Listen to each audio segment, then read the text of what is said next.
Hi, Mike McMahon, Ian Beauchesne. Postgame, Merrimack falls to Stonehill 3-2 in the season opener. But the story of the day was Spencer Marquis, who I don't think could have given Merrimack anything more than he did.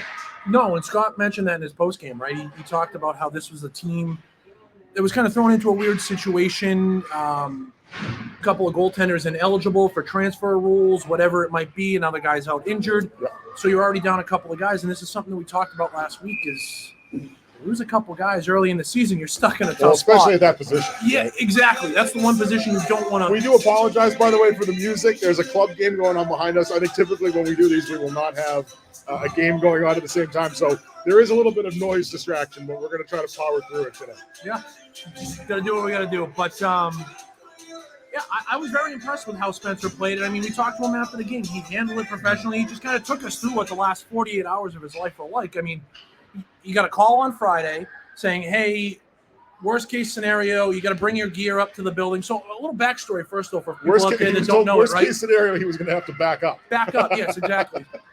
But so this is a student manager, Spencer.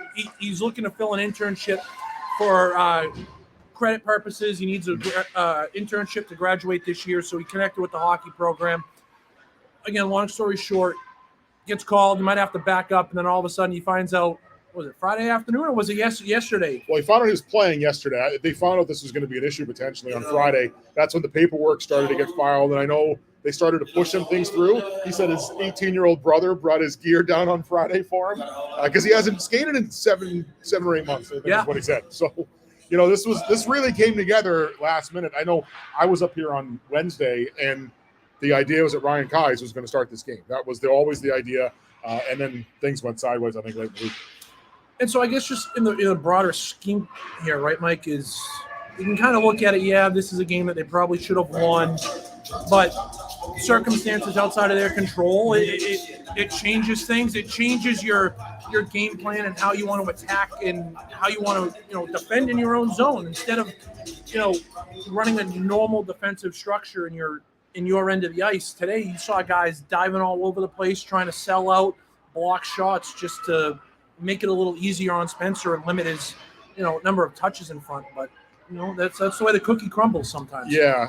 And look, I mean, there were still opportunities for them to win this game, right? I mean, they had the empty net chance with about 12, 14 seconds left. Yeah, it was definitely under 20. Yeah, Stonehill scored the game tying goal with 8.9 left. So Merrimack had a 3-on-1, puck jumps over a stick.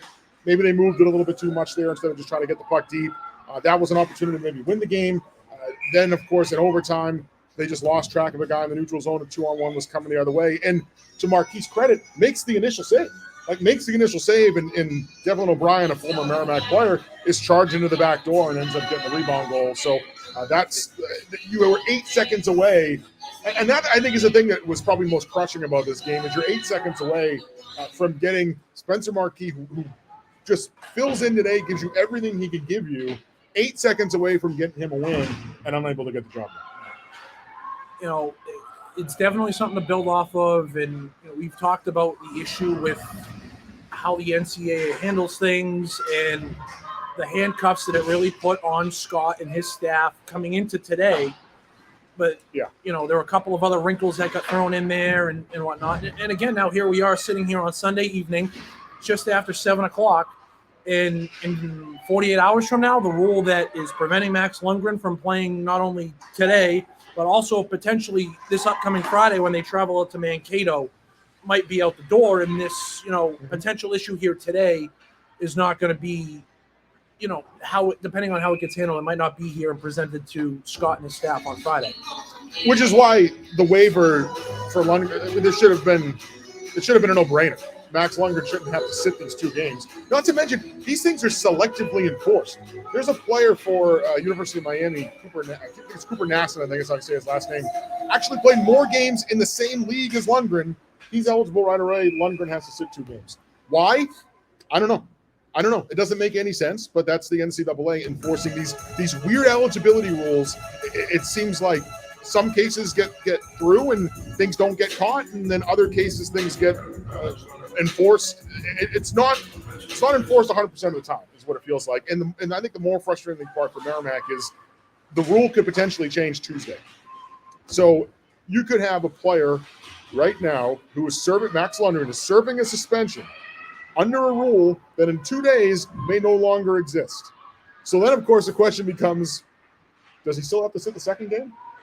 Can he still not play Friday if this rule gets wiped out through emergency legislation on Tuesday or Wednesday? Or is he still going to have to serve a suspension for a rule that no longer exists?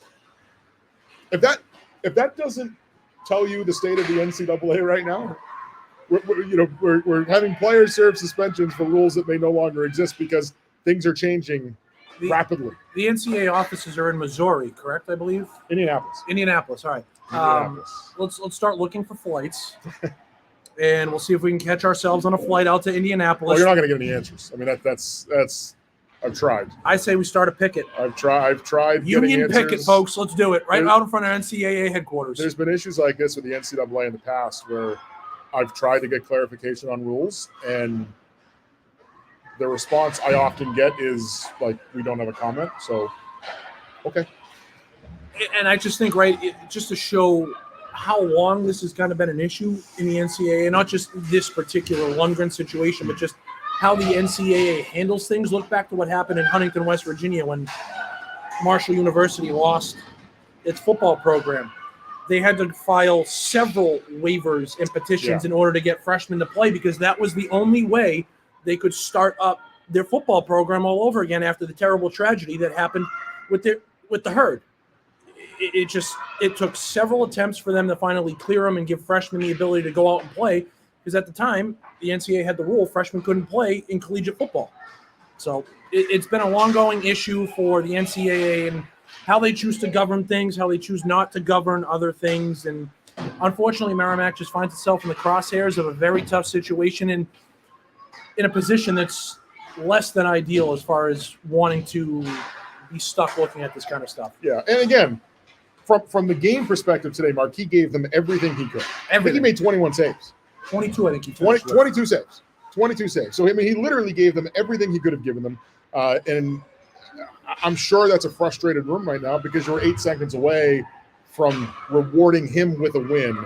And instead you're walking out of here today with a 3-1 loss to open the year. And things don't get any easier because Minnesota State beat Michigan over the weekend. They split with Michigan. So that's the road trip next week, and that's not the task sitting in front of you going into the weekend. That was at Michigan, correct? It was, yeah. That's not an easy place to go in and win a game, and kudos to Minnesota State. They took a game, and Michigan's a good program. I mean, it was a Frozen Four team last year. Yeah. You both saw them out in Minnesota. Yep. So we'll have more during the week. Like I said, we're going to try to do these post-game hopefully with less noise the next time. It'd be ideal. We'll see. Thanks for tuning in today, though. We'll catch you. The next home game is not until the 18th. A couple weeks. Yeah. The 18th. So we'll talk to the folks this week, though. We will. We have a podcast coming out this week. Check that out as well, and we'll talk to you next time.